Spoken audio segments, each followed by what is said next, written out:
ቀን በሚባል ቻናል ከቤታችን ገባ።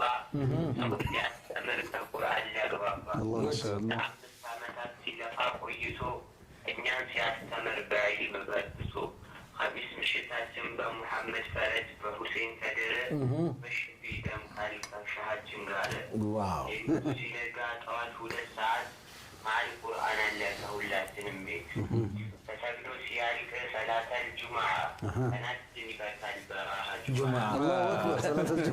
ጁምዓ አቅራቢዋ ደግሞ ሶፊያ ጆሃር እኔ ነኝ እንዲሰጠሁት መዝናኛን ከምክር መስኖ ያጎርሳል።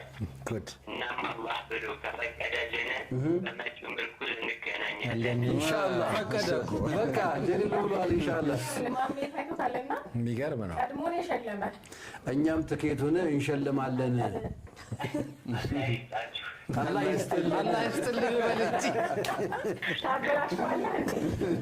በቃ እንታቂው ሽልማቱን የሚገርም ነው። በፊታችን ህዳር 7 በሚሊኒየም አዳራሽ ምርኩዝ አለን። ምርኩዝ ፕላስ ነው፣ የተለየ ነው። 5ኛ ዓመታችንን ምክንያት በማድረግ ደማቅና ልዩ የሆነ ምርኩዝ ፕላስ ፕሮግራማችን አለ። እንግዲህ አንተን እሱን አስበህ ያመሰለን ብለህ በቀብዱም በቀልዱም በግጥም አስገብታለና ስልኩን ያዥ የሚላልን ስልክ ያዥልን ሽሮ ሜዳ